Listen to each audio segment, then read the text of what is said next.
সোহেল তাজ বাংলাদেশে এই মুহূর্তে সবচাইতে সমালোচিত ব্যক্তি। আওয়ামী লীগের খেয়ে, আওয়ামী লীগের পরে, আওয়ামী লীগের দুর্দিনে আওয়ামী লীগের সাথে বেইমানি করেছে।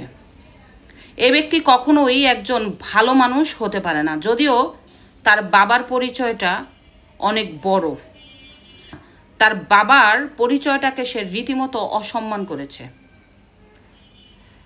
সে শেখ হাসিনা সরকারের পতনের পর যেভাবে শেখ হাসিনাকে নিয়ে অকথ্য কুকথ্যভাবে গালিগালাজ করেছে, তাকে যেভাবে ভণ্ড বানিয়েছে, আওয়ামী লীগ সম্বন্ধে যেই ধরনের নেগেটিভ কথা সে বলেছে, আওয়ামী লীগের নেতাকর্মীরা তাকে দিয়ে এটা আশা করেনি। সে প্রমাণ করে দিয়েছে মির্জাফর হয় কাছের লোকেরা। এই সোহেল তাজ 2001 সনে গাজীপুরের কাপাসিয়া থেকে প্রথম এমপি নির্বাচিত হন। পরবর্তীতে দ্বিতীয়বারের মতো 2008 সনের নির্বাচনে সে এমপি হন। 2009-এ জানুয়ারি মাসে সে স্বরাষ্ট্র প্রতিমন্ত্রী হয়েছিলেন, যদিও ওই 9-এর মে মাসেই সে স্বরাষ্ট্র প্রতিমন্ত্রী থেকে পদত্যাগ করেন। এর কারণ ছিল আওয়ামী লীগের ভিতরগত কোনো কোন্দল ছিল। 2013 সনে সে তার এমপি পদ থেকে পদত্যাগ করেন। পরবর্তীতে সে আর রাজনীতিতে জড়ায় নাই। তখন মানুষ তাকে ভালো মানুষ বলতো, যে আসলে এই লোকটা আসলে সৎ।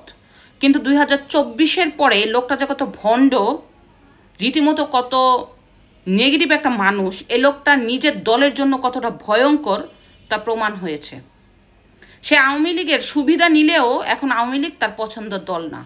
তার মনোনীত যে আসন, সেই আসন থেকে সে নির্বাচিত না হলেও তার বোন কিন্তু নির্বাচিত হয়ে এমপি হয়েছে। আওয়ামী লীগেরটা খেয়েছে, আওয়ামী লীগেরটা পড়েছে, আওয়ামী লীগ আমলের এমপি হয়ে মানে আওয়ামী লীগের সুযোগ সুবিধা নিয়েছে। আওয়ামী লীগের নাম নিয়ে বাংলাদেশে বুক ফুলিয়ে চলা লোকটা যখনই আওয়ামী লীগ চলে গেল, আওয়ামী লীগের বিরুদ্ধে যাচ্ছে তাই বলা শুরু করে দিয়েছে।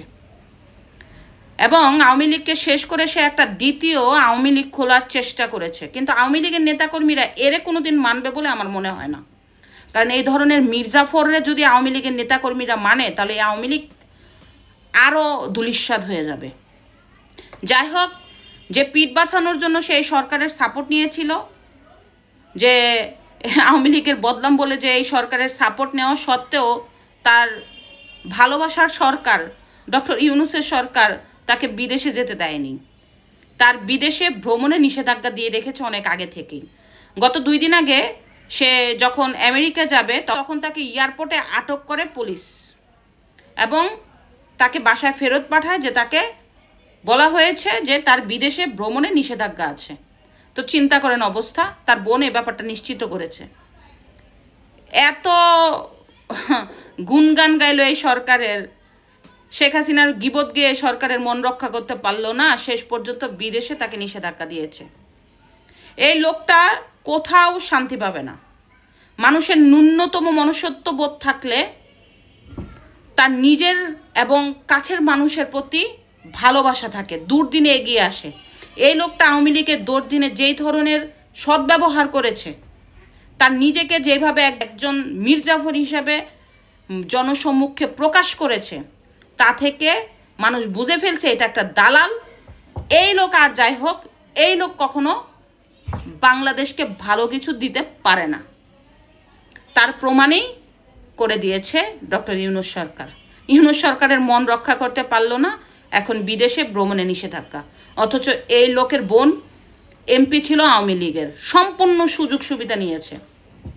কিন্তু তার ফেসবুকে যেভাবে শেখ হাসিনাকে নিয়ে অকথ্য কুকথ্য ভাষায় কথা বলছে, সে যেভাবে আওয়ামী লীগকে নিয়ে বলছে, তার বোঝা উচিত ছিল এই আওয়ামী লীগটা তার ছিল। শেখ হাসিনার ভুল হয়েছে, ভুলটা কিন্তু সে সংশোধন করার জন্য অন্যভাবে কথা বলতে পারতো, কিন্তু না, সে ভেবেছিল শেখ হাসিনাকে নেগেটিভ করে সে আওয়ামী লীগের হাল ধরবে। আওয়ামী লীগের নেতাকর্মীরা তাকে কখন অ্যাকসেপ্ট করবে?